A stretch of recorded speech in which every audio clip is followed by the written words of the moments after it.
নমস্কার, 7 উইক নিউজের পর্বে আপনাদের স্বাগত। চিকিৎসক পড়ুয়ার নির্যাতন খুনের ঘটনায় প্রতিবাদে গর্জে উঠছে গোটা রাজ্য তথা দেশ। এবার সে ঘটনার প্রেক্ষিতে আরজিকর হাসপাতালে পৌঁছলেন রাজ্যপাল সিভি আনন্দ বোস। এদিন রাজভবনের কর্মসূচি সেরে আরজিকর হাসপাতালে পৌঁছে বিক্ষোভরত জুনিয়র চিকিৎসকদের সঙ্গে কথা বলেন রাজ্যপাল।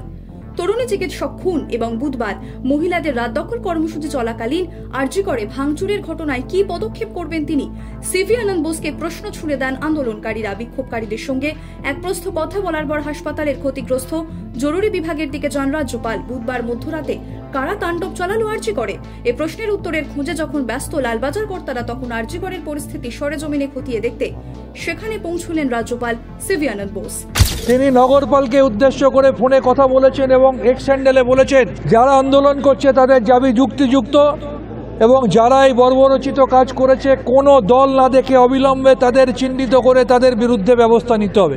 আজ আমি এই কলেজের একজন প্রাক্তনী হিসেবে একই দাবি করছি।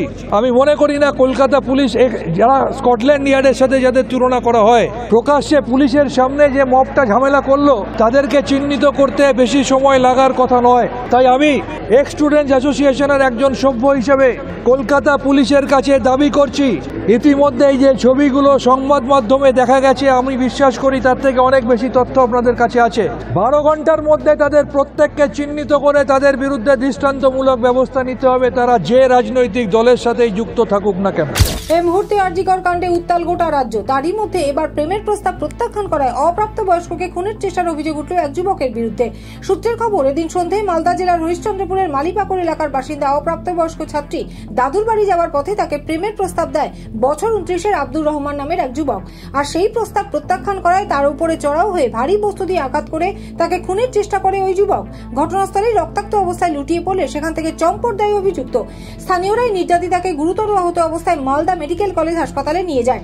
খবর পেয়ে ঘটনাস্থলে পৌঁছায় ভালুকা ফাঁড়ি এবং হরিশ্চন্দ্রপুর থানার পুলিশ। সিসিটিভি ফুটেজ খতিয়ে দেখে তদন্ত শুরু হতেই অভিযুক্তের পোশাকের রং চিহ্নিত করে ঘটনার 6 ঘন্টার মধ্যে তাকে গ্রেপ্তার করে পুলিশ। অভিযুক্তকে পুলিশে হেফাজতের আবেদন জানিয়ে চাঁচল মহকুমা আদালতে পেশ করার পাশাপাশি সমগ্র ঘটনার তদন্ত শুরু করেছে হরিশ্চন্দ্রপুর থানার পুলিশ। বাড়ির লোক শোকস্তব্ধ হয়ে গিয়েছে তার একমাত্র মেয়েকে হারিয়ে। নির্যাতিতা চিকিৎসকের মৃত্যুর বিচার চাই। নির্যাতিতার পরিবারের সঙ্গে দেখা করে বেরোনোর পর জানালেন প্রদেশ কংগ্রেস সভাপতি অধীর রঞ্জন চৌধুরী।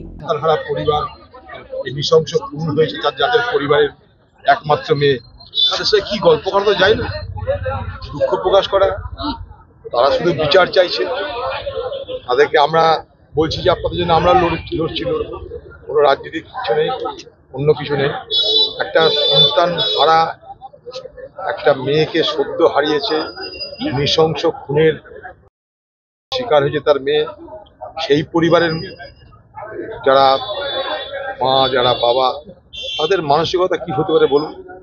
সিবিআই তদন্ত নিয়ে কি বললেন? বলছে আমরা সবই দেখছি, কিন্তু আমরা যতক্ষণ না বিচার ততক্ষণ ভরসা পাচ্ছি না। আমাদের অনেক প্রশ্ন, অনেক সন্দেহ।